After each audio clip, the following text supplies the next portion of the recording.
ಓಂ ಸಾಯಿರಾಮ್. ಬಾಬಾ ಹೇಳ್ತಾ ಇದ್ದಾರೆ, ಮಗು ಶುಭೋದಯ.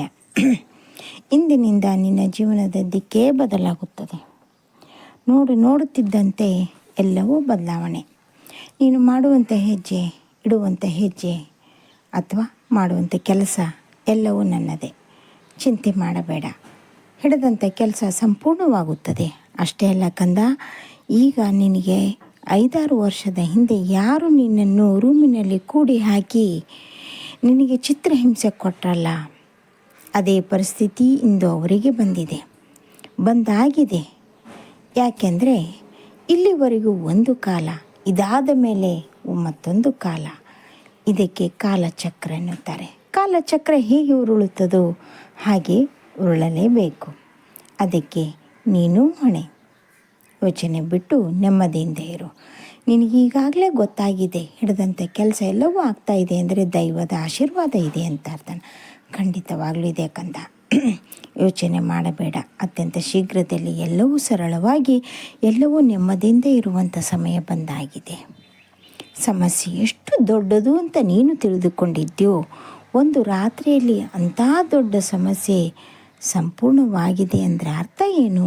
ನಾನಿದ್ದೇನೆ ಅಂತ ಅಲ್ವಾ? ಹೌದು, ಈ ಮಾತನ್ನು ನೀನು ಬೇರೆ ಯಾರಿಗೂ ಹೇಳಿದ್ದೀಯ. ಬಾಬಾರ ಆಶೀರ್ವಾದದಿಂದ ಇವತ್ತೆಲ್ಲ ಸಮಸ್ಯೆಗಳು ಬಗೆಹರಿದಿದೆ. ಖಂಡಿತವಾಗ್ಲೂ ಬಗೆಹರಿದಿದೆ ಕಂದ. ಹಾಗೆ ನಿನ್ನ ಮಕ್ಕಳ ವಿಚಾರವಾಗಿ ತುಂಬ ಯೋಚನೆ ಮಾಡಬೇಡ. ಅವರನ್ನು ನೋಡಿಕೊಳ್ಳುವಂಥ ಜವಾಬ್ದಾರಿ ನನ್ನದು. ನಿನ್ನದು ನನ್ನ ಹತ್ರ ಆರೈಕೆ ಮಾಡಿಕೊಳ್ಳೋದು. ಹಾಗೆಯೇ ಸಾಯಿ ಸಪ್ತಾಹ ಪಾರಾಯಣ ಮಾಡಿಕೊ. ಸಾಯಿ ಸಪ್ತಾಹ ಮಾಡ್ತಾ ಬಂದ ಹಾಗೆ ನಿನ್ನೆಲ್ಲ ಸಮಸ್ಯೆಗಳು ಬಗೆಯಿರುತ್ತದೆ. ಹಾಗೆ ಮತ್ತೊಂದು ಹೇಳಿದ್ದೆ ಕಂದ, ತುಂಬ ಹಣಕಾಸಿನ ಸಮಸ್ಯೆ ಇದೆ. ದಿನದಲ್ಲಿ ಎಷ್ಟು ಒದ್ದಾಡ್ತಾ ಇದ್ದೀವಂತ. 41 ದಿನ ಪ್ರತಿದಿನವೂ ಬಿಡದೆ ಬಿಳಿ ಸಾಸಿವೆಯನ್ನು ನಿನ್ನ ಮನೆಯ ಮೇನಾಗಿ ದೇವರ ಮನೆ, ಬಚ್ಚಲ ಮನೆಯನ್ನು ಬಿಟ್ಟು ಎಲ್ಲ ಮೂಲೆಗೂ ಬಿಳಿ ಸಾಸಿವೆಯನ್ನು ಹಾಕುತ್ತಾ ಬಾ. 1 ಚಿಟಿಗೆ ಹಾಕುತ್ತಾ ಬಾ. ಬೆಳಗ್ಗೆ ಎದ್ದ ತಕ್ಷಣ ಅದನ್ನ ಕಸದಲ್ಲಿ ಗೂಡಿಸಿ ಹಾಕು, ಸಾಕು. ಅದರ ಪವರು, ಅದರ ಶಕ್ತಿ, ಅದರದ್ದು ಚಮತ್ಕಾರವನ್ನು ನೋಡುತ್ತಾ ಬಾ. ಯಾಕೆಂದರೆ ಇದು ಆರ್ಥಿಕ ಸಮಸ್ಯೆ, ನಿನ್ನ ಗಂಡ ಹೆಂಡತಿ ಸಮಸ್ಯೆ, ಮನೆಯಲ್ಲಿರುವಂಥ ನೆಗೆಟಿವ್ ಏನಿರ್ತದೋ, ನಕಾರಾತ್ಮಕ ಶಕ್ತಿಗಳು ಎಲ್ಲವನ್ನೂ ಹೊರದೋಡಿಸುತ್ತದೆ.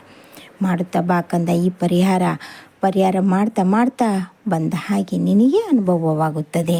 48 ದಿನದ ಒಂದು ಮಂಡಲ. ಈ ಒಂದು ಮಂಡಲವನ್ನು ಮಾಡ್ತಾ ಬಂದ ಹಾಗೆ ಮುಂದಿನ ಜೀವನದಲ್ಲಿ ನೀನು ಏನು ಮಾಡಬೇಕೆಂದಿದೆಯೋ ಎಲ್ಲವೂ ಶತಸಿದ್ಧ.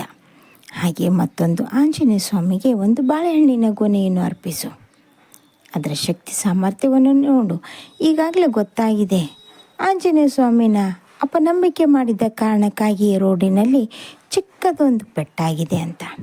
ಅದು ಬೇರೆ ಯಾವುದೂ ಅಲ್ಲ, ನೀನು ಆಡಿದಂಥ ಮಾತಿಗೆ ತಪ್ಪಾಯಿತು ಅಂತ ಕ್ಷಮೆ ಕೇಳಿ ಅದಕ್ಕೇನು ಬೇಕು ಪರಿಹಾರ ಮಾಡಿಕೊ. ನಾನಿದ್ದೇನೆ ಜೊತೆಗೆ. ಹೆದರಬೇಡ. ಮಾಡುವಂಥ ಕೆಲಸದಲ್ಲಿ ಶತಸಿದ್ಧವಾಗಿ ಯಶಸ್ಸು ಕಂಡೇ ಕಾಣುವಂತೆ ಸಂಪೂರ್ಣ ಆಶೀರ್ವಾದ ಇದೆ.